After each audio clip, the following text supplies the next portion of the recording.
достар, қалдарыңыз қалай? Сіздермен бірге театрал бағдарламасы. Мен Часы утренник. Сәлем достар! Бүгін сіздермен болатын мен Эльза.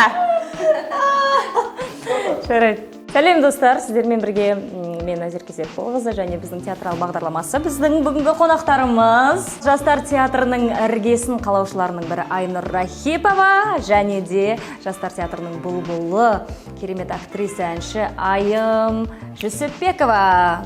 Айым қарайды. Немен айналысып жатсыздар қазір? Қазір жаңа қойылым дайындап жатырмыз. Одан кейін бар тағы да репетициялар жүріп жатыр.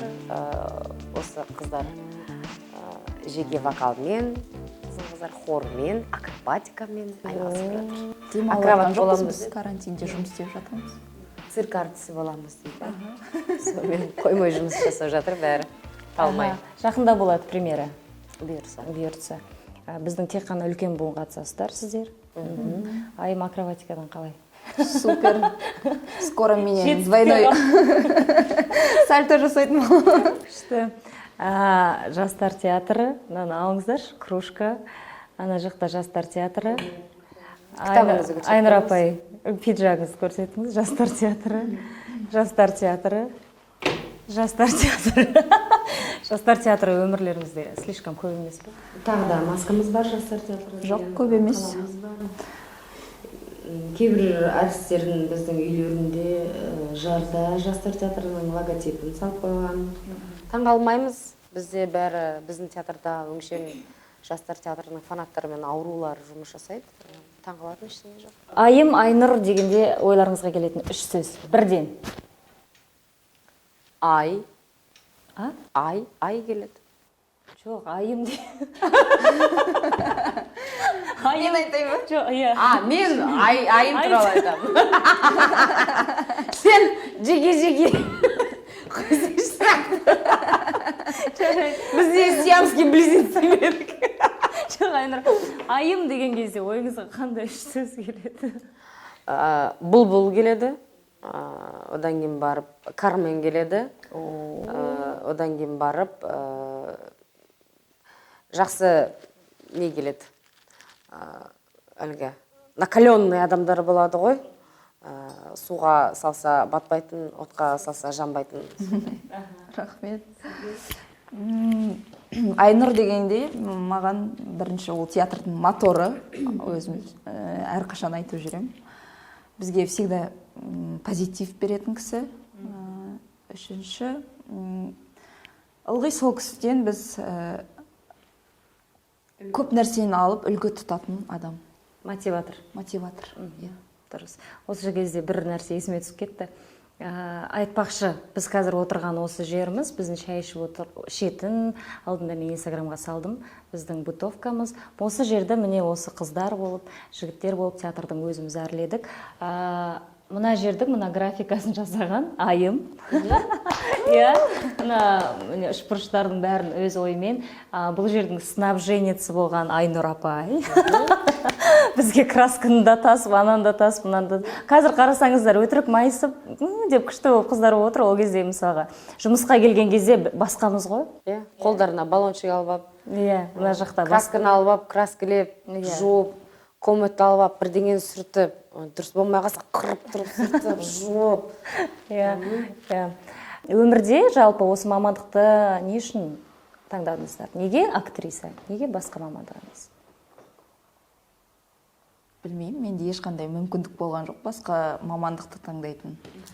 Себебі өзім туылғаннан бері осы өнерде жүргеннен кейін, отбасым өнерлі болғаннан кейін, негізі мен ойладым, неге бәрі үйде өнерлі болу керек?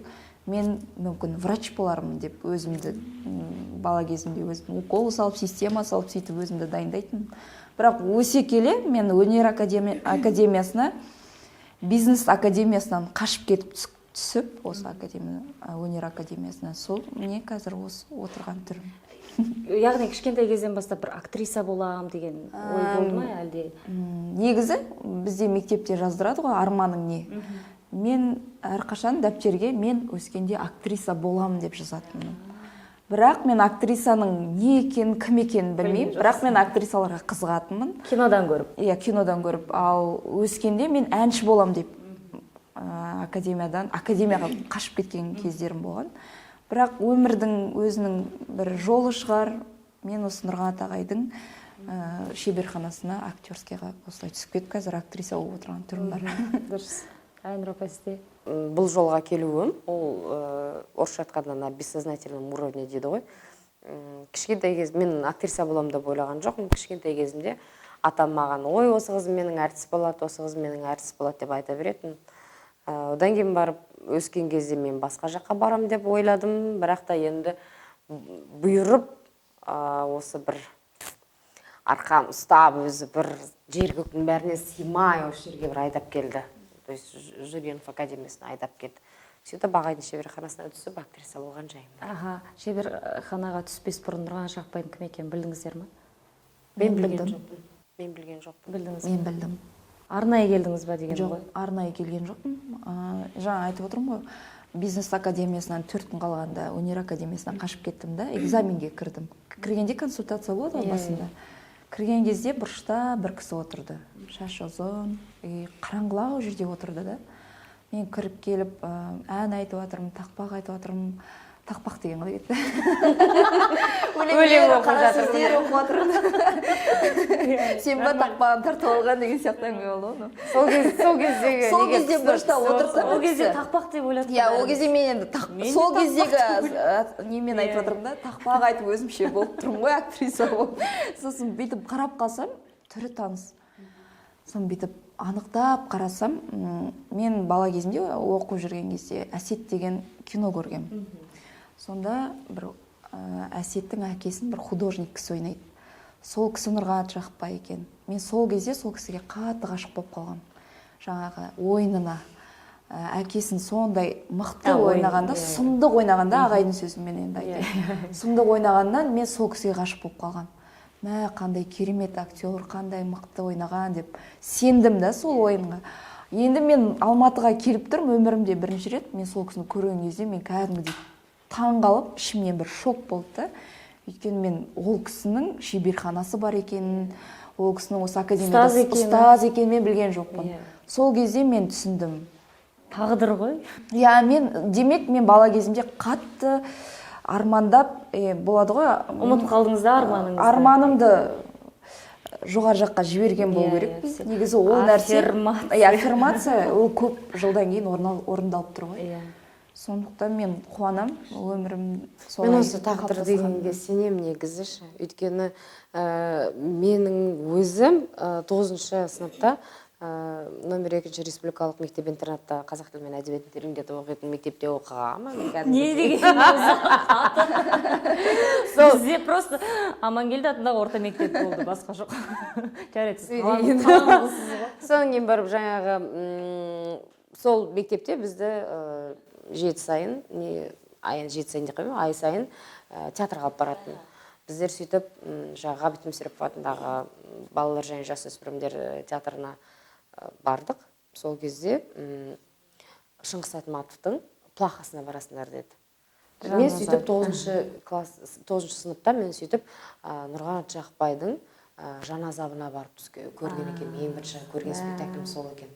Сол спектакльді көріп, және оның бірнеше спектакльдерден қосынды, мен сол шығарманың барлығын сол уақытта енді біздің мектептің программасы болды.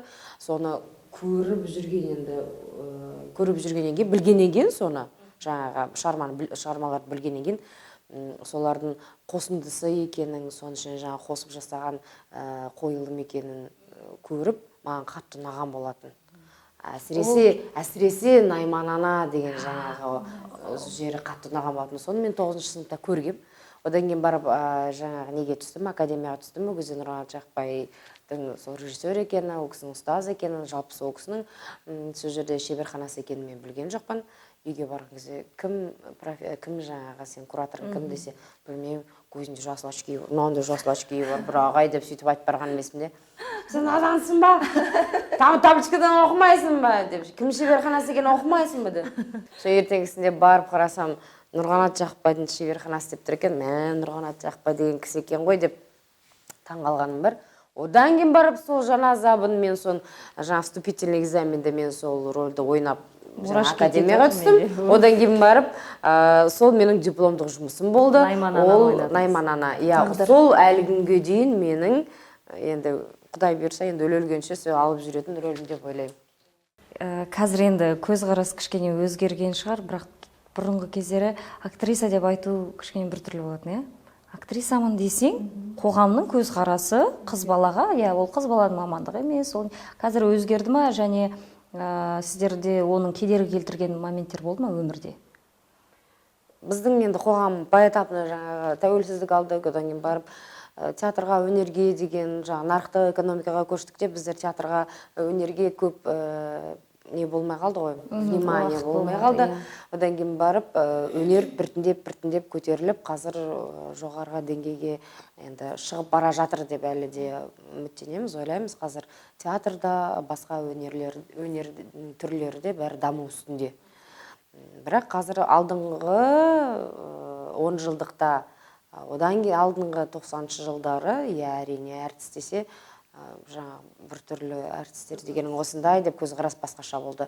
Бірақ біртіндеп қазір халықтың көзі ашық, халық біліп жүр. Менің енді конкурстарға қатысып, кейбір сабақтарды өткізіп алғаннан кейін, менің енді уже оқу барысым төмендей бастайды ғой. Сол кезде маған бір рет қатты айтып қалған. Есеп шығарып тұрған кезде сахнада емес, тақтаның алдында. Сол кісі маған бүйтіп сөйлеген кез болды. Сен ойлайсың ба, әртіс болып мықты болам деп, ол деген жын шайтанның ортасы деп сондай сөздер айтқан болатын. Бұрынғы көзқарастар ғой. Мен сол кезде қатты ашуланғам, қатты ішімен ашуланғам, сондай сол сөзді әлі күнге дейін есімде. Сол апайға сәлем айтып жүрсеңізші. Бірақ ол кісі енді одан кейін мен барсам, ол кісі енді құшағын жайып қарсы алады. Әрине ол деген біз ол кісілер үшін жетістік, әрине әрбір оқушысы осындай Қазақстандық бірінде осындай мықты театрларда жұмыс істеп жатқаны.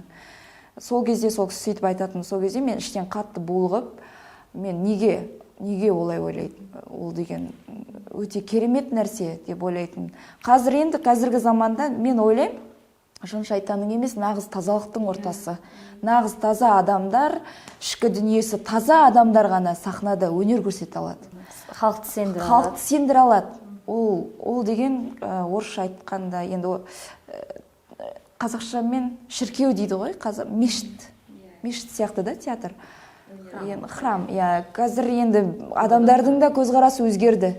Себебі қазір бұрынғыдай емес, қазір өнер адамдарына, театрдың әртістеріне деген, театрға деген көзқарас адамдарда өзгерген. Қазір көп адамдар театрға тартылады, себебі театр деген бізде бір қалыпта тұрып жатқан жоқ қой, қазір даму үстінде. Сондықтан қазір енді ойлаймын, адамдардың көзқарасы оған өзгергеннен кейін бұған смело келе беру керек шығар деп ойлаймын. Керемет, сіздердің осы сөздеріңіз қаншама қыздарға мотивация береді деп ойлаймын. Ал енді осы актерлық қасиетті өмірде қолданған кездеріңіз бола ма? Мысалға, мен актрисам десең, өмірде сендер күшті қолданатын шығарсыңдар дейді, мен айтам, мен де қолданбаймын. Вообще қолданбай, мен білмеймін, оны қалай қолдану керек деген сияқты. Қалай қолданбайсыздар, қолданасыздар ғой. Қалай? Мен қолданбаймын. Қолданасыздар. Сіз қолданатын болып тұрсыз ғой, Сіздер де қолданасыздар, мен соның куәгері болғам десең. Жарайды, айтып беріңіз. Қолданам, мен өз басым қолданам. Қалай қолданасыз? Қандай жағдайлар? Мысалы, магазинге бір жаққа барған кезде, жаңағы құйтырқы бірдеңелерінде қосып қаласың да, одан кейін барып, мысалы, очередь көп болып тұрады, сосын отырында, кешіріңіздерші, үйде кішкентай балам бар еді, мен өткізіп жібересіздер ме деп өткізіп. Сіздің енді қатты асығып тұрасың, Нұрғанат ағам білесіздер өздеріңіз. Бәріне кінәлі. Бәріне кінәлі, телефон соққан. Нұрғанат ағам жұмысына кешігіп бара жатқан кезде бәрі үсті-үстіне бәрі жабысып жатады ғой, сол кезде асығып тұрған кезде, немесе қонақ келіп, өзіңе итің шығып жүрген кезде, мынандай очередке тап боласың, сол кезде кейіпті ести саласың да, мен кішкентай жүргектей балам бар еді, өткізіп жібересіздер ма деп, үстіп, бүйтіп, ойлаймысып, бүйтіп, деп, бір қарайсың, сосын бар сен өткізіп жібереді. сосын барып жаңа гаиға ұсталып қалған кезде болады.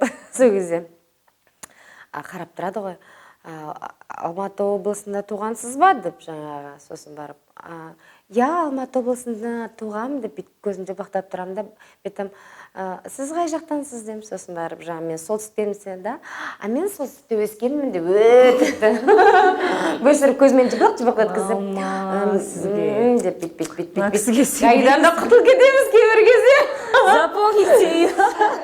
деп бір рет еще поликлиникада барған кезде бір жазылдым поликлиника, бір специалистқа жазылдым, кімге кеткенін білмеймін, сосын бар ол кетіп қалған, уақыт өтіп кеткен, сосын бар қабылдамаймын, менің уақытым жоқ, сосын барып тұрдым да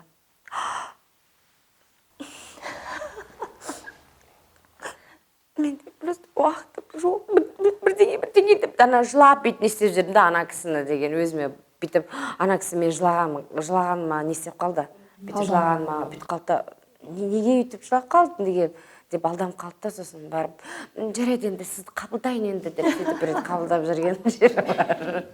Үйде енем бар деп шалмаймын деп. Мандайды айтып көрмейсіздер ма? Неғып айтпайсыз деп. Пожалуйста, қолданыңыздар, лайфхак. Рөлге келсек, театрда рөл ойнаған кезде образға қалай дайындаласыздар? Неден бастайсыздар?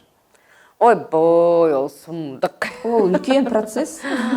Мен сол адаммен жүрем, сол адаммен демалам, ол үнемі кетпейді, ұйықтасам да, жатсам да сол бірге жүреді.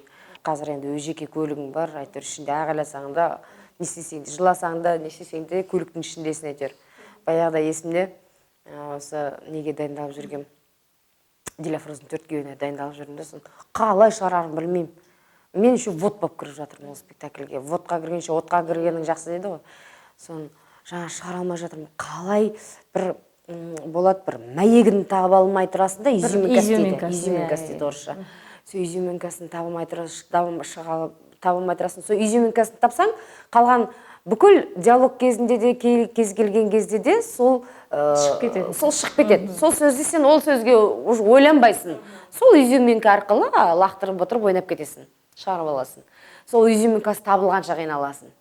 Сол изюминкасы шықпай бір қалай, қандай подача, қандай ол деп сөйтіп зерттеп жүрдім да, бір күні ана сөздердің бәрі миында жүреді ғой. Сосын автобусқа ұзақ жүреміз, автобуста бір 30 ба 25 пе сондай мен автобусқа отырдым да, терезеге қарап ағам, мына жақтағы жығы кіріп жатыр, адамдар шығып жатыр, терезеге қарап отырым, күбірлеп сөздерін ішімнен айтып отырғам, бір кезде қарасам ұмытып кеткем ғой, өзіммен өзім кіріп кеткем. Сосын барып мына жақта терезе ғой енді, сіз терезеде бүйтіп отырым.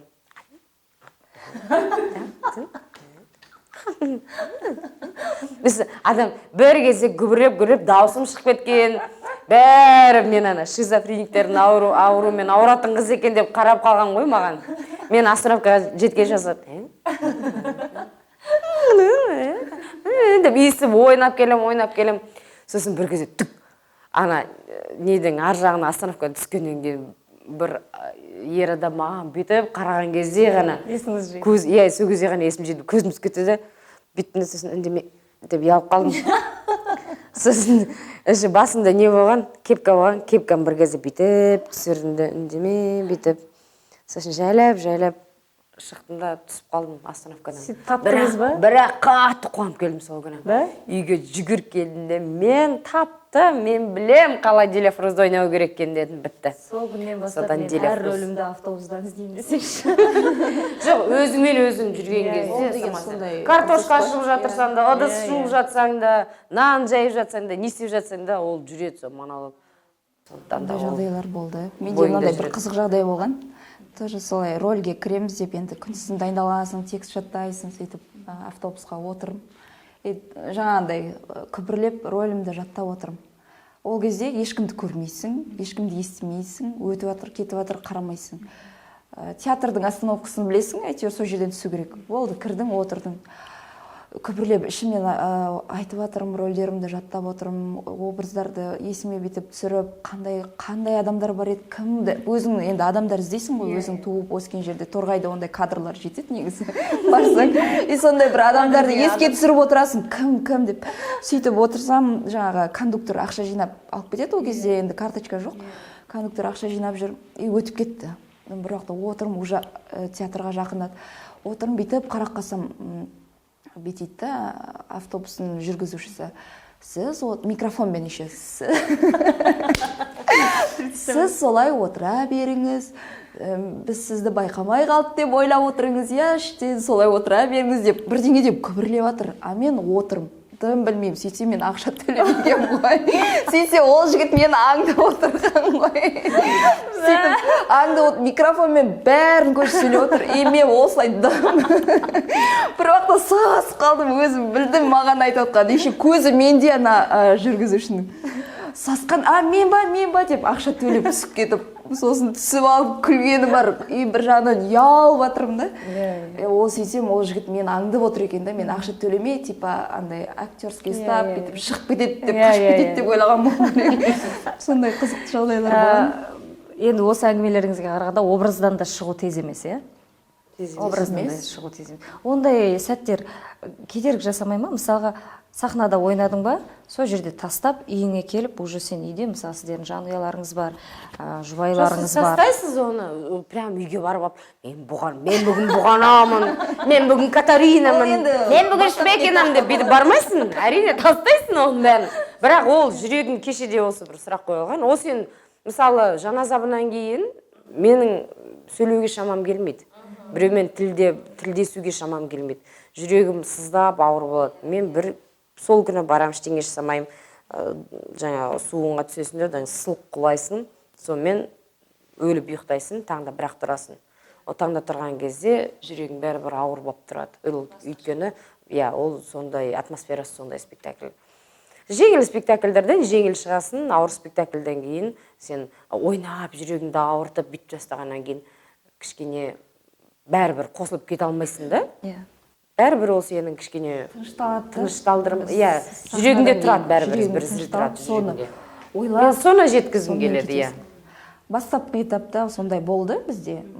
Бізде мынандай процесстер болған студент кезімде. Енді рөлге кірдің ба, болды, сен 24 сағат сол рөлмен жүру керексің. Менде сондай этаптар болған. Мәңгілік бала бейнеде Ләйлөкті ойнап жүргенде мен 24 сағат бойы Ләйлөк болып кеткен. Ешкіммен сөйлеспеймін. Үйге барам, аласырып таңға дейін ұйықтамайым. Таңғы 6-да тұрып алам, жылайым.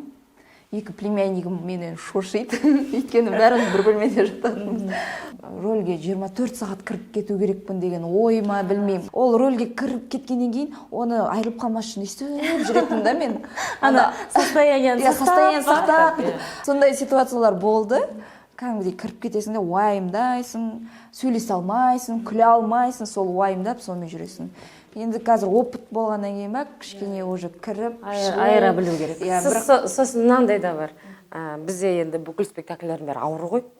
Сосын, мысалы, бізде бір ойнай салып, бір кете салатын спектакльдер аз. Көбінесе жаңағы массаны требовать ететін, энергетикасы қатты, сондай эмоцияны талап ететін. Мен өзім эмоциональный адам болғаннан кейін, оны екі есе эмоцияға ойнаймын, эмоционалдығы ойнаймын. Әрине, сөйтіп бір кездері сіздер келмей жатып. Сондай бір болды. Жаңағы бірінен кейін бірі спектакльдер, бірінен кейін бірі осы жерге тап болдық та, бірінен кейін бірі. Енді ойнап көрген жоқпыз біз олай. Біз 7-сіне 2 рет, 7-сіне 3 рет қана ойнап үйренгенбіз. Репертуар толық қойды да, енді бірінен кейін бірі репертуар қойып қойған кезде алғашында біз деген ананы ойнап бастаған кезде қатты қиналған кезім бар. Бірінен кейін бірі күнде спектакль, күнде сенің спектаклің ойнай бересіз, ойнап бір күні деген үйде ұйықтап жатырмын да, жаңағы аласырып ұйықтай алмай жатырмын да, шаршап жатырмын бірақ. Соны бір күні деп бір шошынып, бір жаңағы қиналып кеткен кезім бар. Сосын басым деген демалмайды, бүйтіп салып кетем ғой. Нұрфат, сейчас у меня будет сдвиг по фазе будет деп. Бір рет бір соста қараған кездерімде болған. Ол неліктен болады? Өйткені сен энергия алмасасың. Өйткені сен шыққан кезде энергияңды шашасың. Бұл театр деген ол тірі ағза. тірі ағза болғаннан кейін ол жерге адамдар келеді, сені көреді. Ол сіз сахнаға шыққан кезде сенің екі көзің бар. Асаған қаншама 300 адам болса 600 көз қарап отырады. 600 көзді көтеру ол екінің бірінің қолынан келмейді. Одан кейін барып олардың жаңағы саған беретін энергетикасы бар. Сенің оларға беретін энергетикаң бар. Соның бәрін выплескивать етіп, оның бәрін шығарып, олардан энергия қайтып алып, бәрі мынау үшін жасалатын нәрсе. 5 минут осыны бүйтіп басымен иген кезде оның бәрі сылынып түсу керек. Оның барлығын жаңа тазалану, оның бәрі одан шығу деген нәрселерді біз көп қолдана бермейміз, бірақ оны қолдану керек. Көрермендермен қатынас бір бөлек, және алған роліңмен қатынас бір бөлек. Мысалы, бізге ағай ылғи да айтып тұрады ғой, алған кезде сол роліңнің киесі бар. Сол киесі, сен киесін ренжітпеу керексің. Егер сол сен роліңнің киесін ренжітіп алсаң, ол роль саған ешқашанда кірмейді. Сен оны алып шыға алмайсың деп. Ол да бар, бір жағынан одан да шаршайсың. Әр рольді ренжітіп алмау, өйткені қалжыңдауға болмайды да. Кез келген роліңмен қалжыңдауға болмайды. Өйткені оның өзінің киесі бар. Сахнаның киесінен бөлек алған сенің персонаж дейді ғой, кейіпкеріңнің өзінің бір рухы бар. Егер сен ол рухты сыйламасаң, сен оған қалжыңдап, немқұрайлы қарасаң, ол қонбайды, ол киесі сені ұрып жібереді. Сен ол рөлді өлсең де шығара алмайсың. Ол да шаршатады. Бірақ ең соңында сен сол сахнаға шығып, сол роліңге ондай моменттер өте аз болады актрисаларда. Бір секунд сен соны сезінген кезде саған бүкіл жаңа қарап отқан 600 көзде сенеді. Сол кезде сенің жетістігің. Бізде бір рет концерт па бір нәрсеге отрывок көрсету керек болды балаға ашықтан. Сосын осы Айнұр апай мамасының сахнасымен жаңағы Мерғат Қожаның сахнасын ойнау керек деді. Біз артта хор айтамыз, съемка ма енді бір просто номер ғой. Хорошо деп бәріміз тұрдық осындай репетиционный киіммен. Айнұр апай келді, қалайсыңдар? Жаңа не істеу керек деп мамасының сахнасы, ол деген ең керемет сахна ғой, жылап, бүкіл халық жылайтын сахна. Біз де жылаймыз. Соны келді, не істе, мамасы сахнасы, хорошо, Мико дайынсың ба деді. Үстіп тұрды, апам шықты да 1 секундта. Сендей бала деп мен шокпын ғой. Бұлай жылап атыр Айнұр апай, ана жақта 1 секунд жылап атыр. Бір кезде болды. Бүйтіп артқа кетіп өтеді ғой. Біз бүйтіп хор айтып тұрса, кетіп бара жатпаған дейді. Мен ойладым, мына кісінің точно кнопкасы бар. Как это? Адам настраиваться етпей ма? Атмосфера жоқ, анда свет жоқ, зритель жоқ. Қалай оны істейсіз? Ол уровеньге қалай жеттіңіз? Ол техника ма или что это? Техника емес, ол адамның, мен олмен жаратылысым сондай. Ол өнерде, сахнада ол басқаша. Өмірде ол басқаша. Өмірде тұрып жылай салу мен үшін қиын нәрсе. Қиын, иә. Мен үшін қиын нәрсе.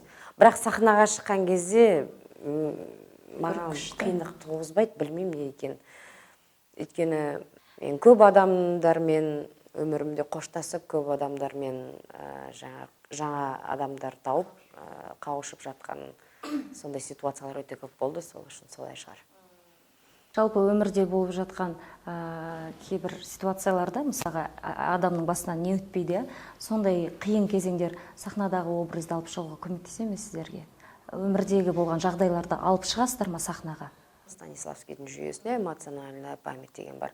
Эмоциональная память, мен оны кейбір кезде ерікті түрде, кейбір кезде еріксіз түрде ол менің жадымда қалады. Мен оны кәдімгідей жаттап алам. Ерікті түрде жаттап алған кадрлар есімде. Ең алғаш мен ана болғанымда өте қиын жағдайда сол процесстен өттім. Одан кейін барып жаңағы баламның алғаш баламды балам екен деп қолыма алып, балама бір мән беріп қараған кезім 3 күннен кейін өткен болатын. Сол кезде баламмен өзімнің екеміздің контактымыз бірінші пайда болған кезде қолда бала, ойлаңыздаршы, өзім деген жаңа больницада отыр, палатада, қолымда бала. Өзім бірінші рет ана сезініп отырмын өзімді. Жасыңыз нешеде? Ол кезде жасым 26-27 жаста. Көзде жас, езуімде күлкі, омырауымда бала. өзім жылап отырмын, өзім емізіп жатырмын, өзім жылап отырмын, өзім баламды емізіп отырмын, өзім жылап отырмын. В общем, все течет. Сосын жаңағы бүйтіп отырып деп жылап отырмын. Сосын сосын бүйтіп қоямын, мынау бір кезде бір күндері осындай кадр менің өмірімде болатын болса, тура осыны қолдану керек деп өзімді сырттай камерамен түсіріп отырамын деп қойып отырмын. Осындай аурумыз енді, осындай ауру болады. Енді жалпы қыз балаға балалы болғаннан кейін, ана атанғаннан кейін сахнада ойнау мүлдем бөлек деп жатады. Сол рас па? Енді сіздердің бастарыңыздан өтті ғой. Қалай сіздерге? Басқа бір қырларын табады дейді образдың, басқаша сезінеді дейді. Ол бұрынғы айым мен қазіргі айымның ешқандай айырмашылығы жоқ. Тек қана бұл жерде аналық махаббат оянатын шығар. Бұрын мен Моцарттың анасын ойнағанда кішкене аналық сезім деген менде қатты, өйткені мен өзім ана болмағаннан кейін мен ойнадым ананың рөлін. Ал қазір ойнаған кезде мен дәл солай ойнап тұрам, бірақ көбісі айтады, сен бұрынғыдан басқаша ойнап жатсың. Сенде қазір аналық бір мейірім бар, үніңде сондай бір аналық бір жұмсақтық пайда болған дейді. Енді білмеймін, мүмкін енді ол да өзгертетін шығар адамды, бірақ мен өз басым өзгермеген сияқты болып ойлаймын. Дәл сол айым, бұрынғы айым, қазіргі айым сияқты. Мүмкін сізге байқалмайды шығар. Мүмкін ол сырттан бір байқалатын бір құбылыс шығар деп ойлаймын. Менде байқалады, мен жаназабы қойылымында ылғида ағай айтатын, это твой сын, ол сенің ұлың, түсінесің бе? Жаңағы ұлыңа деген махаббат қайда, мейірімділік қайда деп жаңағы соны менен талап етеді. Менде ол Дәурен менің құрдасым ғой. Оған жаңа ана ретінде қарай алмай көп қиналғаным бар. Одан кейін барып жаңа ана болғаннан кейін бір өзіме сол кезде тоже ерікті түрде түртіп қойғаным бар. Ана болғанда ол өзінің баласын анандай жағдайда көрген кезде, өзінің баласын тірі екенін көрген кезде аяқ ұстамай кетті. Аяқ ұстамай, ана пашатын ось. Аяқ ұстамай кетті де жаңағы барлығы жүгірген уақытта аяқ ұстамай бүйтіп бүкіл жанымен тәнімен жүгіріп барып баласына шап береді, баласына келеді деген бір находка пайда болды да. Басқаша сезіндім. Басқаша сезіндім, соны мен сосын барып сахнада қолдандым. Керемет. Ол аналық, не дейді, инстинкт дейді ғой. Ол енді балалы болғаннан кейін сол инстинкттер пайда болатын шығар. Ол деген бір іштен туылатын бір құбылыс деп ойлаймын. Сол да сахнада көмектесетін шығар. Енді мен оны айтып жеткізе алмаймын. Айтып жатсыз ғой, нормально. Керемет. Жалпы өнер адамы үшін мен ойлаймын, өнер адамы үшін өмірде оның сахнада алаңсыз өнер көрсетуіне көбірек жағдай жасалған дұрыс-ау деп. Мысалға, семьялық жағдайда болсын, сені басқа нәрсе алаңдатпай тұрса, сенің образың жақсырақ шығады ғой, дұрыс па? Сен басқа дүниені ойламасаң. Ал қыз балаға келгенде, сіздердің үйде жарларыңыз бар, бала шаға бар, тамақ, анау, мынау, қалай, как вы справляетесь со всеми этим? Мен миым жарылып кете жазайды сондай кезде, шын айтайын. Ұйқы кетеді, өзің қаласың, анау жер сосын барып, мен өзім сондай адаммын, бәрі орында, бәрі өзінің рет-ретімен болғанын қалайтын адаммын. Үйге барғаннан кейін мен ойлап тұрамын, қазір ананы істеймін, мынаны істеймін, оның бәрін ретін бәрін біліп тұрамын. Оған бәріне күш керек болып тұрады. Ол күшің болмаса бітті катастрофа. Өте қиын, көп нәрсені бірдей алып жүрген, өз басыма өте қиын. Кейбір кезде ұшып түсем де жаңағы бір қолайым. Сол кезде ойлаймын, неге мен осындаймын деп жынданамын сосын. Актриса боласың, әрі үйде домохозяйка, ол деген үлкен тоже жүк, әрі профессия. Үйдің маманы болу да оңай емес. Актрисамен қатар үйде бала шағаңды таза ұстау, үйіңді таза ұстау, келген қонағыңды күтіп шығарып салу, келіндік міндетің, аналық міндетің бәрі ол деген үлкен профессия, оны алып жүру де оңай емес. Мен ойлаймын да, сіздерге бір жағынан жолдарыңыз болды, өйткені сіздердің жолдастарымыз. Иә, Олар да театрда бірге осы жұмыс біздің істейді. театрда, ал мысалға ойлаңыздаршы, олар мүлдем өнер адам болмаса, ол жұмысқа таңғы 9-да кетіп, кешкі 7-де келіп алатын адам болса, кешкі 7-де келеді да, сіз жоқсыз. Мен ондай Онда адамға біз істей күйеуге алмаймыз ғой. тимейтін едім. Тимейтін едіңіз ба? Иә, мен күйеуге тигенім бірден бір себебі сол. Осы театрда Иә. қалдырам. Театрда жұмыс істеп, өзі театрал болғандықтан кейін. Ол деген енді біз жас болып күйге шыққан жоқпыз, оның бәрі оймен келді да, есеп, ес тоқтатқан Ақыл тоқтатып, иә, бәріміз өз сараптап, мамандығымызға өлшеп. сай түсінетін адамдарды Айым екеуміз жеті рет бір рет кескен адамдарымыз. Ләйім сол бір рет кесіп қалсын. Екінші рет кесе бермей. Сіздердің ойын білмейміз, енді біздің қармағымызға түсіп қалды енді. Негізі мен жыртыламын. Алдады мені. Қызық болды бүгін жанұямызбен таңертең отырып субботникке келе жатырмыз, сенбілікке. Соның әкесі за рулем, мен қасында, артында екі қыз отыр. Сосын барып кішкентай сұрақ қояды. Правда наш папа ничего не боится дейді. Сосын барып, да, даже деп жаңа сұрап жатыр сөйтсе. Әкесі үндемейді. Үлкен қыз сөйтсе сұрақ қойды сөйтсе. Кіші қыз бүйтеді. Алдында сондай бір сөзі болған болып тұр ғой. Наш папа боится нас потерять. Все, больше ничего не боится дейді. Сосын бәрі сөйтіп өзі сөйтіп жауап берді да. Папа, а ты даже драконов не боишься дейді.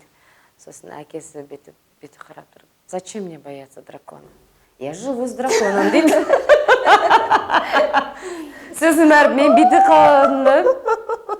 Мен үйреніп қалғанмын ондай сөздерге. Кобра, дракон, анаконда, неше түрлі сөздердің бәріне үйреніп қалғанмын. Мен мән бермеймін де. Не үшін олай айтылады? Вопрос. Мені театрда мінезі дейді. Ол мінезге байланысты. Мінезге байланысты. Менің негізі тікелей сөйлей алатыным бар, ұрсып жіберетінім бар, тікесінен кесіп айтатыным бар. Одан кейін бар, кішкене артқа қарамай сөйлесе салатын кездер бар. Сондай мінезден деп ойлаймын. Сол мінезден осындай ойбой, мына кісіге кім қалай шыдап. Енді өздерінде білесіңдер ғой. Өздерінде айтады, осы кісінің күліп жүретін кезі бола ма екен, болмай ма екен деп өздерінде жындандыңдар ғой солай. Театрымыздың главный бір адамы жайлы әңгімеге көшейік. Нұрғаным Шақыпбайдан жалпы ол кісімен жұмыс жасау сіздерге қаншалықты қиын, оңай, қаншалықты ол кісіні жақсы түсінесіздер?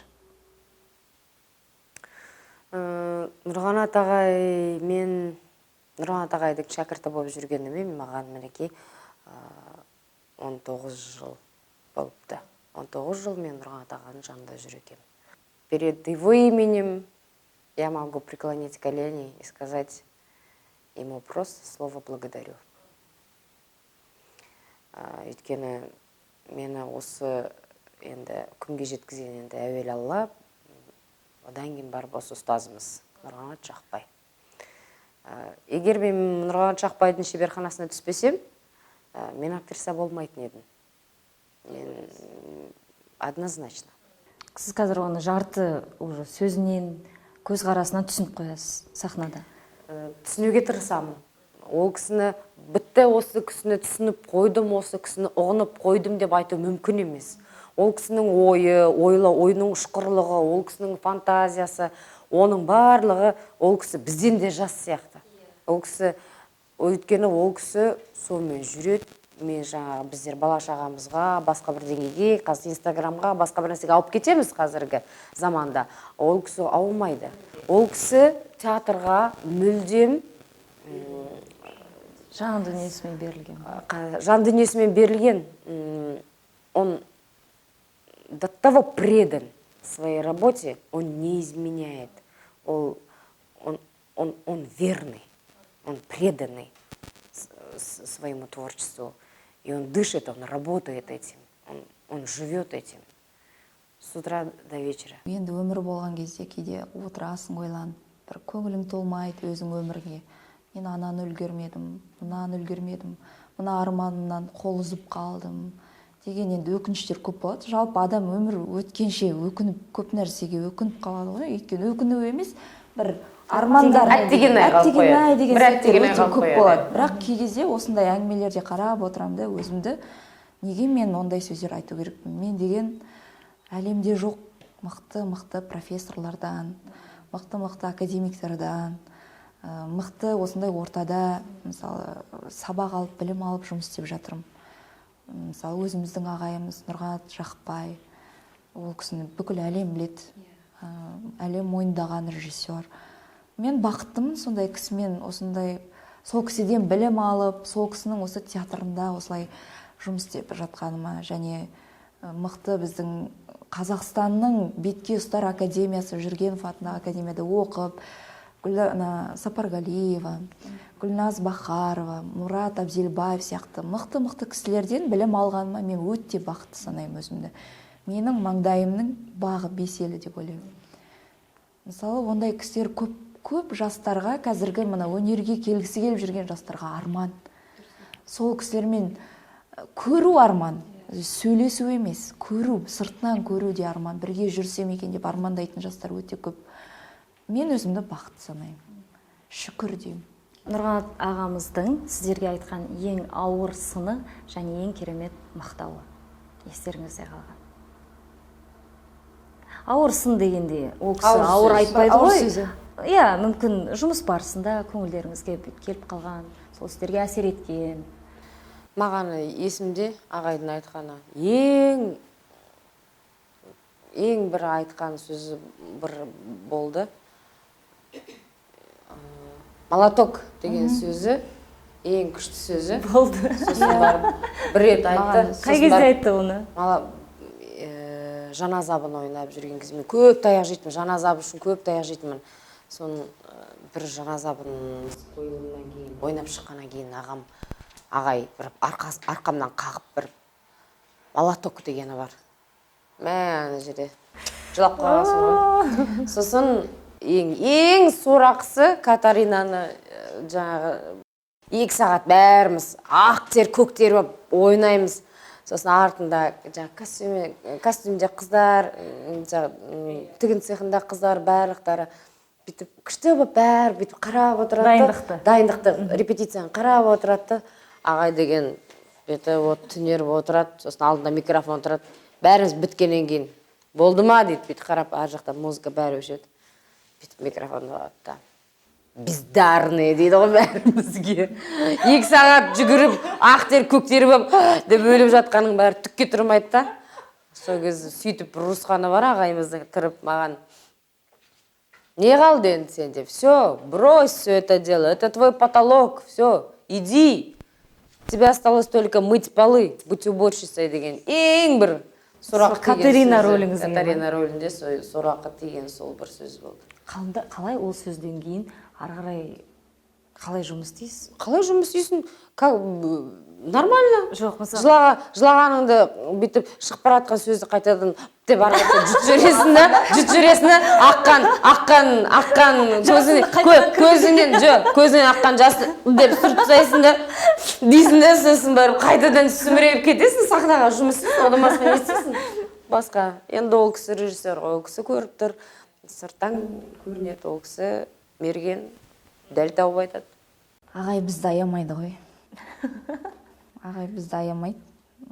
Бізді неге қатты бізге ауыр сөздер айтады? Бізді өйткені біз еркек мінезді қыздармыз да. Біздің театрда. Біз айтамыз ғой, біздің театрдың қыздары амазонки. Любой жерде. Любой жерде. Только каленый бәрі. Отқа каленый. Қалады да біздікілер, біздің қыздар өзі сондай. Оларға жаным, күнім деп айтқан тимейді деп ойлаймын. Сол бәрімізге белгілі сөзі молоток қой. Оны есту үшін қаншама жыл қалмай жұмыс істеу керексің. Көп еңбек ету керексің. Сол бір сөзі молоток деп өмірімде бір рет маңдайымнан сүйген. Сол әлі күнге дейін есімде. Және мен ағайдан өмірімде 2-ақ рет гүл алдым. Есіме түсіп жатыр, біз ағайдың бізге разы болған, болмаған спектакльден кейін поклонда білеміз ғой. Көрермендер білмейді. Ағайымыз шығады да, сахнаға спектакль бітеді. Режиссер ағай шығады, сосын бізге қарап, битсе все, жизнь удалась.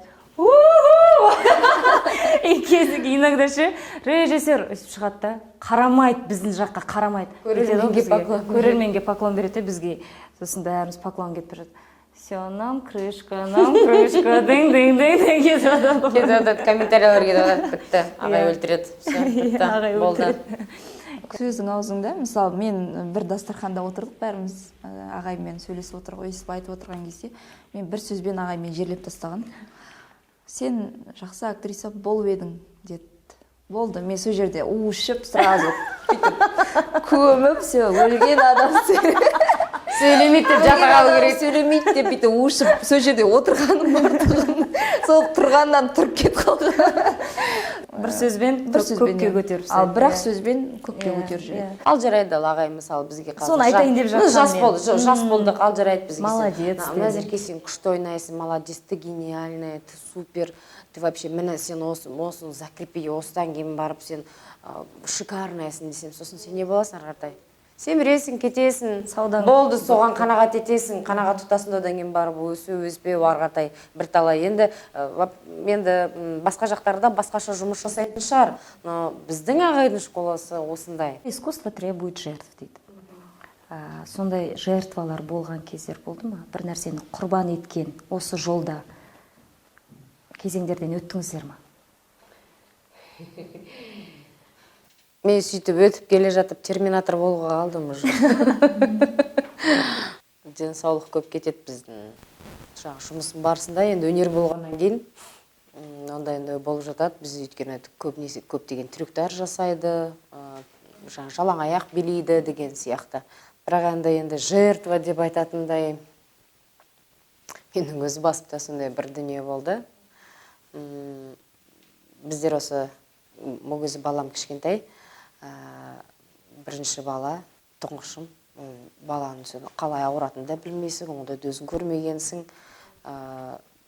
Балам ветрянка болып ауырып қалды. Ауырып қалды, одан кейін барып, мен сол күні Алматыға жол шығып, сол Алматыға жеткен түні, сағат 1-де жетсе, кешкі сағат 2-де біз Туркменияға ұшып кету керек болдық. Сөйтіп фестивальға ұшып кететін болдық. Мен өз жерде басты рөлді ойнаймын. Жаңағы ілкілдеп ауырып тұрған баланы білместіктен пойызға алып салып алып кеттім.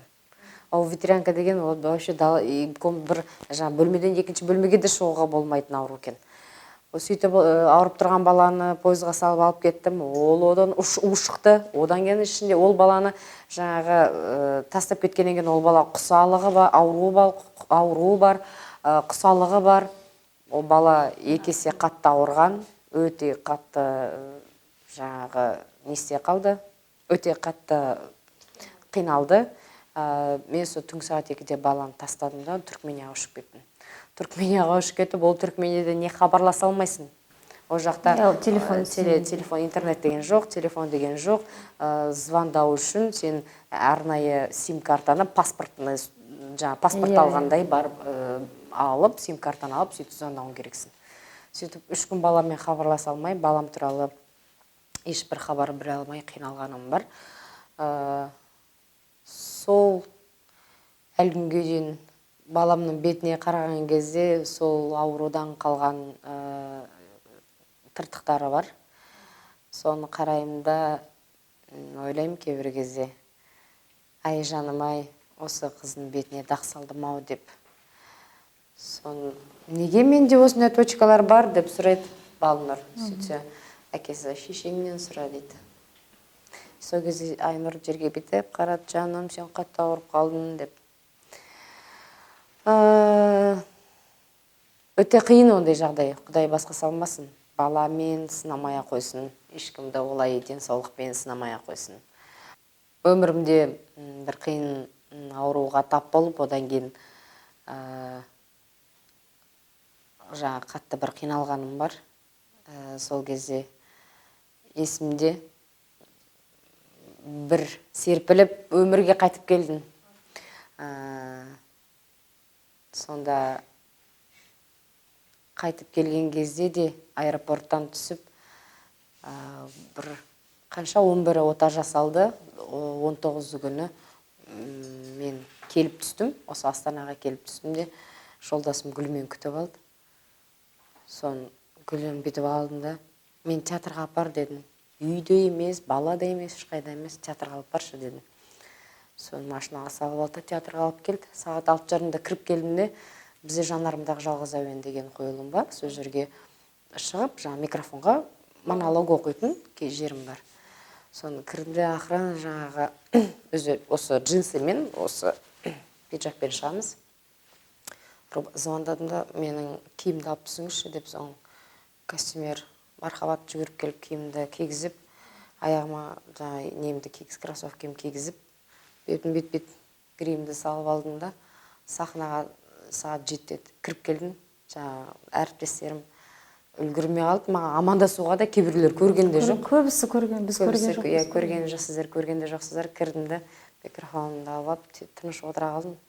Басталып кетті, күшті болып басталып жатыр, ойнап жатыр. Әндер айтылып жатыр, Әділ өзім монологын оқып бітті.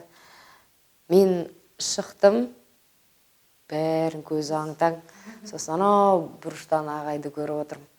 Ағайдың бір отыратын өзінің орны бар, көлеңкесі көрініп тұр. Көзім сол кісіге түсіп тұр. Өзім пора жылап тұрмын. Аузымнан сөз ремарка жайлы монолог оқып жатырмын. Ішімнен айтып тұрмын, ағай, мен қайтып келдім, ағай, мен тірімін, мен сізге қайтып оралдым, мен сахнама қайтып оралдым деп сөйтіп айтып тұрмын өзім. Ішімнен сөйтіп айттым да, күліп тұрмын. Ол кісінің ар жақтан беті ештеңесі жай көлеңкесі ана тұрса да, ағайдың сол жақта тұрғанын көріп тұрмын. Содан ән бастау керек. Мен ремаркам деп монологым бітірдім, ән бастау керек, ән жоқ. Әлі тұрым ән жоқ. Ақырын бетіп артыма бұрылсам, бүкіл әріптестерім бәрі жылап тұр. Ән басталмайды. Соны қарадым да, менің артында үлкен бір тыл тұрғанын байқадым. Менің жанашырларымды байқадым. Менің достарымды байқадым. Менің бауырларымды байқадым. Мен ол кісілермен соғысқа да бара аламын. Мен ол кісілермен қайда барсам да, біз бір-біріміз үшін иығымызбен тіресіп,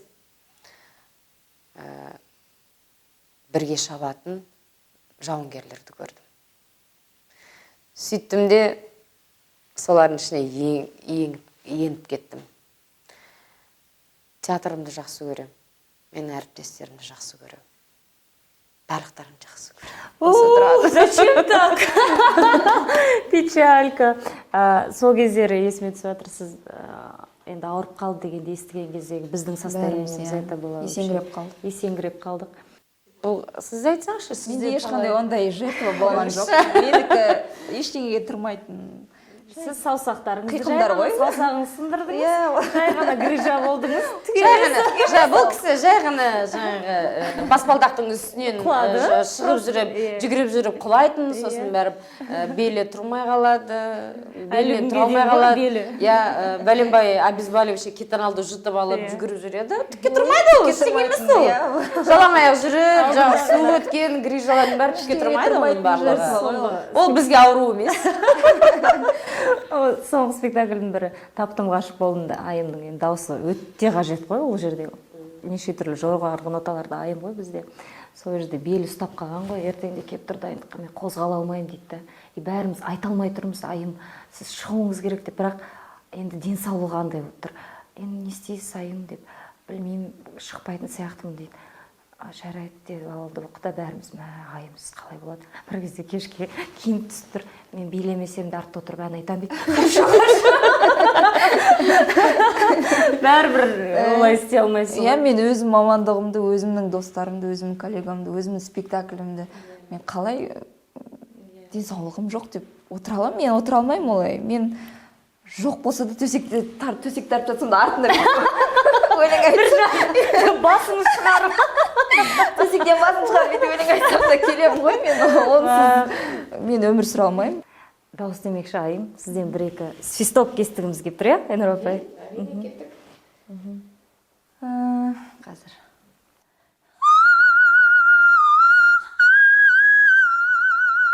Енді Айнұр апай. Деп мен деп контрастты жібермейміз деп бізде ондай шықпай біз енді деген шықпайды енді Айнұр апай сіздің де өзіңіздің де даусыңыз қоңыр үніңіз керемет қой. Браво айым, супер. айым браво Осындай даусыңыз бар. Мен сізге үнемі айтам, айым неге ән жазбайсыз, айым неге шықпайсыз әнші болып деп. Мен әнші емеспін, мен актрисамын. Иә, сонда да ән жазып бұндай дауысты дүйім жұртқа неге көрсетесіз? Тек қана театрда емес. Свист бар, да, оған келсем, бірақ өзімді актрисамын деп санаймын. Мен әнші емеспін. Мен ол жаққа барып келгенмін. Менде ондай үлкен тәжірибе болған. Оңай мен шоу-бизнесте әнші болам деп бардым, бірақ маған ұнаған жоқ. Ол жерде шынайылық жоқ. Ол жерде таза, қалай дейді, бір атмосфера жоқ, таза бір жарыс дей ма, бәйге жоқ. Сол кезде мүмкін қазір өзгерген. Қазір өзгерген шығар мүмкін. Өйткені бұл 10 жыл бұрын болған менің басымнан өткен тәжірибе. Иә, ойда бар, өзімнің көңілмен шығатын бір ән жаздыру. Бірақ мен өте өзіме талабым өте жоғары. Кез келген әнді бүйтіп алып, ән қылып жазып, бүйтіп шығара салғым келмейді. Мүмкін менің алда бір күтіп тұрған шығар бір жақсы нәрсе. Ал негізі мен театрда актрисамын. Мені тек қана Нұрған Атағай ғана пайдалана алады. не деген откровениялар кетті Мен Нұрған Атағайдың аппаратымын. Нұрған Атағай мен кнопкамды басты, мен ән айтам. Ал қалған жерде мен ән айта алмаймын. Мені тек қана Нұрған Атағай ғана ән айтқыза алады. Менің қалай дейді, звукорежиссерім ғой менің ағай Нұрған Атағай. Не деген теңеу. Мен өзімді енді білмеймін, әнші санамаймын. мені ағай ғана пайдалана алады мені ағай ғана қамшылай алады ағай ғана замечание айта алады не деген ағайдың фанаткасы мына кісі Ойбай, өзіңіз де солай айтып отырсыз ғой бағанадан бері. енді басқа да режиссерларым бар менің Нұрған Атағайдан басқа Бекболат ағай бар біздің театрда Дәурен Серғазин бар Дәурен енді екінші режиссер болғаннан кейін мысалы Асауға тұсаудың режиссері Бекболат Құрманғажаев ағамыз және Дәурен Серғазин Бекболат ағамыз жаңағы текст жөнінде Сөз саптау осы жерде монологымен өте көп жұмыс істеді бізбен бірге өте қатты теория жағынан да осындай деп бүкіл задачасын бүкіл несін барлығын шағып беріп жаңағы көмектескенде Нұрған Атағайдан бөлек тағы да Бекболат ағамен көп жұмыс жасалды Дәурен өзі айналып келіп мына жерінде былай істе мына жерінде былай істе деп көп көмектесті әділ партнерім болатыр осылай деп маған көп жерде көмек беріп көп жерде подсказка беріп мына жерін былай деп көп жерде корректировка жасаған осы жігіттер әділ айтады ғой Айнұр менің 13-ші мүшем сияқты деп даттавамай бір-біріміз сеземіз сосын көп жерде екеуміз әйелмен күйеуін ойнаймыз ғашықтарды ойнаймыз ылғи да партнер болып түсіп қаламыз да сосын күледі ылғи да менің сахнадағы ғашығым деп өзі де қалжыңдайды бір күні сөйтіп әділмен бірге ойнап жатып Асауға тұсауда ойнап жатып Асауға тұсаудың артында осында бұзық қыз болып жаңағы бірінші заявка беремін соны қайтадан кіремін ғой сөйтіп кіріп жаңағы неге шығып бізде артында нелер тұрады ғой станоктар тұрады станокқа шығып станоктан секіріп түскен кезде сахнаның артында Тараз театры ма бір гастрольде жүрген кезде артында жаңағы едендері не екен сынық екен де сол сыныққа аяғым деген түсіп кетіп аяғымды қайырып алдым сахна спектакль қойылым жүріп жатыр артында мен бажылап отырмын деп аяғым басқа спектакль болып жатты ғой кет анау укол бар ма бір нәрсе жүгіріп жатыр ғой былай бинт эластичный бинт деп бәрі жүгіріп мен артында аяғымды ұстап алып деп аңырап отырмын сосын аяғымды ұстап алғам деп сосын өзі жаман ғой бір гүрс еткен бір не шығады ғой дыбыс шығады деп сосын солың алдында әділ өзі ауырып науқастанып қалған болатын суық тиіп кішкене науқастанып әлсіз болып мен бүгін кішкене әлсіз болып тұрмын деп сөйтіп шыққан сахнаға сол күні өзі әлсіз болып тұрған кезде жағынан суық хабар келеді артынан сахнаның артынан Айнұр аяғын қайырып алды деген ол айтады өзімді ұмыттым дейді барынша тырысып өзі ойнап жүр ғой екеуміздің сахнамызда. Ол байғұс менің аяғымды ойлап тұр ғой. Соны екеуміз ойнап шығып жатыр. Мен енді ол бір шыққаннан қайтып кірмейді. Қайтып сахнаның артына қайтып шықпайды ол. Мен оған бетіп сыбыр ете алмаймын. Менің жағдайым қандай физикалық, қандай жағдайда тұрғанымды білмейді ол. Маған бітіп қарайды. Тек мен ғана екеуміз жаңағы біліміз біріміз. Ол маған бітіп қарады, мен оған деймін. Екеуміз барып арғатта бітіп ойнамыз. Бит ұстап көреді, нормально сияқты, вроде ойнап жатырмын.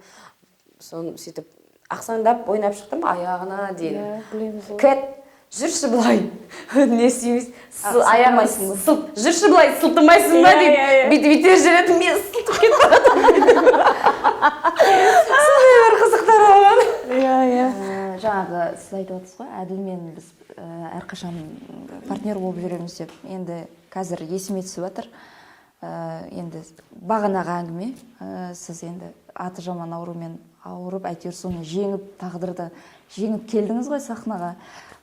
Содан кейінгі бір ұмытпасам, бір жетіден кейін сіз Катаринаны ойнадыңыз. Бір жеті емес, 3 күннен кейін бе? 5 айдан кейін. 5 айдан кейін ба? Есім маған бір өте бір жақын сияқты болды. Менің ойымша енді бұл ауруды жеңу өте қиын. Көктемде ота жасалды, күзде ойнатылды. Арасында бір жеті салып ойнаған сияқты болып көрінді. Өйткені сіздің состояниеңіз біз біліп тұрмыз да, сіз үшін қатты біз іштен переживать етіп тұрдық. Сол кезде мен есімде сіз Катаринаның соңғы сахнасында биледіңіз да, бүйтіп шалқайып тұрдыңыз, Әділ аға сіз сүйеді. Еріңізден сүйіп, сол қалпында бізде сахна жабылады. Сол кездегі мен Әділ ағаның несін көрдім. Мықтылығы. Сізге деген махаббатын көрдім да, өйткені сіз соңғы сахнаның ойнадыңыз да, деп талып қалдыңыз да. Әділ біз шошып кеттік енді. Ол сахнаны көзге елестету енді. Жаман сәт ішкі состояниені түсіндіру де оңай емес енді. Бірақ Әділ аға былай деп сізді көтеріп алғанда бір соңын солай биледі ғой. Сөйтіп көтеріп алып биледі да, сахна жабылған кезде Айнұр деп сізді құшақтап, корсетіңізді шешіп жатыр, ана құшақтап бүйтіп. Сол кезде мен бүйтіп қатып қалғам. Сол кезде мен настолько партнердің махаббаты, Әділ ағаның Айнұрға деген махаббатын көрдім да. Енді бауыр болып кеткен бұл қаншама жыл бірге махаббатта бір сол жерде бір Катарина мен 13-ші мүшесі. Әділ ағаның жаны шығып жатқан сияқты болып көрінді да, маған бір Әділ ағаның жаны шығып кеткен сияқты. Сол картинаны елестеткен кезде мен денем қатты түршігіп кетті да. Біз әрқашан бір-бірімізге иық тіреп тұра аламыз. Сол кезде мен көзім жетті біздің актерлардың ара қатынасы қандай, қаншалықты тығыз екенін осыдан білуге болады. Күнде айтпасақ та бір сондай бір моменттер болады ғой. Атмосфера бар, сондай жанашырлық. Кезеңдер болды, бір жауға шабатын дейді ғой, ана Спартакиадаға қатысқанда. Бір мен сол кезде бір енді айтып жеткізе алмаймын, білмеймін. Видеода ғой, ана Катаринаның үйі бар ғой, Катаринаның үйінен баспалдақ бар, содан түсіп жатқан кезде ана көйлегіме шлейфпен бүйтіп деп түсіп келе жатсам ғой. Сосын сөйтіп келе жатсам, астында қыздар тұрады, бірінші қатарда қыздар тұрады. Барлығы бүйтіп қарап тұрады да, іштенен. Ана баспалдақ өте опасный. Ана қорқып тұрады да баспалдақтан, үнемі сол баспалдақтан қорқып тұрады. Сөйтсе, астында қыздардың барлықтарын, сол қыздар сіздердің де нелеріңізді сезініп тұрамын да мен, поддержкаларыңызды. Астында қыздар көздері бәрі бұлай бітіп, сосын барып астына түсіппіңіз бәрі. Түскен кезде бәрі үф дейді. Сосын барып мен тұрып, жадырат кейіз қабақты деп бастаймын ғой бәріқтар. Барлығы ылғисы деп бәріқтар. Дейді. Все нормально. Это лестница прошла. Этап лестницы прошла. Керемет, енді өнер жайлы сырластық, күшті іштеріңізден ақтардыңыздар сырларыңызды. Соңына кеп қалдық. Мынандай қызық сұрақ. Қандай келінсіздер? Қандай келінмін? Әртіс келінмін. Әртіс келінмін. Басқа не айтамын? Әртіспін. Сәлем салған кезде театрально саламыз. Бит. Енді как есть. Қандай келін, сондай келінсің кәдімгідей. Түсінікті, Айнұр апай.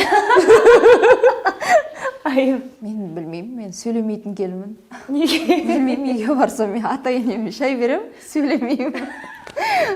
Атам мен барған кезде шайды жібереді, әңгімені жібереді, соны тыңдап отырамын. Былай білмеймін енді қандай Ол кісілер сіздердің осы актерлық салада вообще жүргендеріңізге қалай қарайды дегенім ғой. Сөздің төркіні ғой енді. Ондай қарсылық ештеңе байқамадым. Қолдайды. Иә. Менің қайным жұртымда бәрі өнерді түсінеді, жақсы бағалайды, өйткені өздерінің ұлдары да өнерде жүрген адам, әртіс. Нұрфатқа қалай қарайды, маған да солай қарайды. Керемет. Театрға басын енді сұғып жатқан жас қыздарға, жас актрисаларға, өнер академия, өнер вообще сондай жерлерде оқып жатқан қандай кеңес беретін едіңіздер театрға келмес бұрын? Көбісі ойлайды, әртіс болу оңай, күшті шығар сіздердің жұмыстарыңыз, не істейсіздер деп сұрайды. Ол өте қиын нәрсе негізі. Қандай ақыл айтасыз? Мен ол да жігіттерге, қыздарға біріншіден талант керек. Біріншіден, енді қанша 99% жұмыс, 1% талант десе де, талант керек. Талант керек, талантсыз болмайды. Талант керек. Бұдан кейін барып өзіңді физикалық тұрғыда дайындау керек. Спортпен түрмен шұғылданасың ба, оның барлығы осы актерлық шеберлікке дайындық, ол бәрі плюс. Оның барлығы керек болады. Атқа отырып шапсаң да барлығы ол актерлық өнерге керек. Сен топ етіп келе салмайсың ғой, ішіңнен бірдеңе туып өз ішіңнен тартады ғой. Сосын ән айта алу. Жаңа қазіргі заманда егер де мен қазір әртіс, болашақ әртіс адамды қазірден бастап, мектеп жасынан бастап тәрбиелейтін болсам, оған вокалға баруды кеңес ететін едім. Бимен айналысуға, көп кітаптар оқуға, міндетті түрде театрға баруға, шетелдік театрларды көруге, киноларды, шетелдік киноларды, классикалық кино жанрдағы киноларды көруге кеңес берер едім. Одан кейін барып, міндетті түрде жаңағы тілінің дефектісімен жұмыс жасауға кеңес берер едім. Бұның барлығы да актерға қажет дүниелер. Сосын барып, ешқашан шаршамау керек. Жаңа қосымша навыки дейді ғой, соның барлығы ешқашанда актер адамға артық етпейді. Академияда оқып жатқан қыз жігіттерге берер кеңесім, ол сізге берілген осы 8 сағаттың ішінде вокал ма, би ме, сахна қозғалысы ма, театр тарихы ма, сахна тілі ме, бәрін жіберіп алмай уақытысымен барып тұру керек. Сол кезде сіз осы алып жатқан профессияңыздың еңбегін жейсіз. Өйткені сіз 1 рет, 2 рет пропускать еттіңіз, болды, ол сізге беретін азығын ала алмай қалдыңыз, ол кейін сіз театрға келгенде сол минус шығып тұрады. Өйткені ол да бір батарейка сияқты ғой, мысалы, ылғи толтырып отыру керек. Егер сіз 1 рет ұстау керек, ол бір жерде отырып қалады да, зарядкасы отырып қалса, сол сияқты Өз-өзіңді толтырып, өзіңді шаршамау керек. Әрқашан толтырып отыру керек. Вокал дедім ма, сағат 8 дедім ма, 8-де барып 20-30 минут айналысу керек. Сіз 1 күн көрмесеңіз еңбегін, кейін білесіз оның еңбегін. Өйткені сіз нәтижесін сол кезде түсінбейсіз. Өйткені менің өз басымнан өткен, мен мысалы кез келген сабақтарды қалдырмаған нәрселерімнен мен кәдімгі результат көремін. Ал қай сабақтар болмады, или мен бара алмадым, мен оның да кейін көресіз. Кейін көріп жатырмын да последствиясын. Не нәрсе алдым, соның түбіне жетпейінше тынбау керек да. Ешқашан шаршамау керек. Терпение, труд, все перетрут. Енді осы біздің жасап жатқан барлық еңбегіміз, барлық жұмысымыз тікелей тек қана ең алдымен көрермен үшін ғой, халыққа. Біз осы бағана сіздер айтқан қанша қиыншылықтан өттіңіздер, денсаулықтарыңыз, бірақ соның барлығын әкеп сахнаға жұмыс жасап, жоқ, мен бәрін шығарам, мен бәрін істеймін. Соңында кеп қарасақ, ол халықтың көңілінен шығу үшін, көрермен келіп 5 минут қол соғып, әсер алып қайту үшін. Негізі осы көрерменге деген ілтипат, көрермендердің актерларға деген бір ізеттілігі өте қалай айтсам болады, очень важно деген қалай?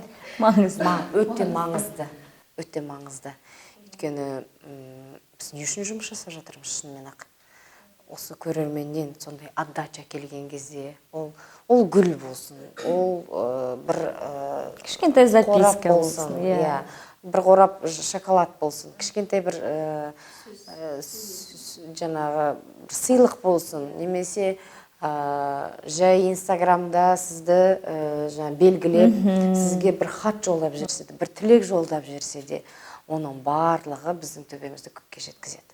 Біз сол барлық өзіміздің сол көрермендерге рахмет айтамын. Барша менің көрермендеріме, барша мені қолдап жүрген жандарға үлкен рахметімді айтамын. Өйткені сіздер арқылы, сол кісілер арқылы, сол көрермендер арқылы менің еңбегім зая кетпей жатқанын мен білемін. Көрерменнің лебізі актерді аспанға ұшырып жібереді. Немесе көрерменнің сыны, ол жаңағы айтып тұрмын, актерді жерге түсіріп жібереді. Сондықтан әрбір көрерменнің ілтипаты бізге маңызды. Біз өз көрерменімізді өте қатты жақсы көреміз. Әр көрерменімізді сыйлаймыз. Сол көрермендер үшін біз осы жерде жұмыс істеуге дайынбыз. Барлық істеп жатқан ісіміздің былай қарап тұрсаң ең түпкі маңыздылығы осы көрерменнің жылы қабылдауы. Біз сол үшін жұмыс істейміз. Сондықтан мен әрбір көрерменді жақсы көремін. Сіздердің жылы сөздеріңіз, жай ғана жіберген жылы лебіздеріңіз біз үшін өте маңызды. Сол сіздерді жақсы көремін. Әрқашан осы театрымызда сіздерді күтеміз. Қош келесіздер. Супер. Сіздерге үлкен рахмет. Бүгін шынымен де талай сырларыңызды ақтардыңыздар. Өте қызық әңгіме болды деп ойлаймын. Рахмет. Саған рахмет. Назга, сізге рахмет. Құрметті көрермендер, міндетті түрде біздің YouTube каналымызға жазылыңыздар. Лайк, репост, таратайық енді, жұрт болып, халық болып. Оны көп адам көп. Мен ойлаған мақсатым театр саласында жүрген адамдар қызық деп ойлаймын. Енді басқа мен барлық қамтимыз деп жатқан жоқпын. Сондықтан бірге атсалысыңыздар. Үлкен рахмет сіздерге. Что болды?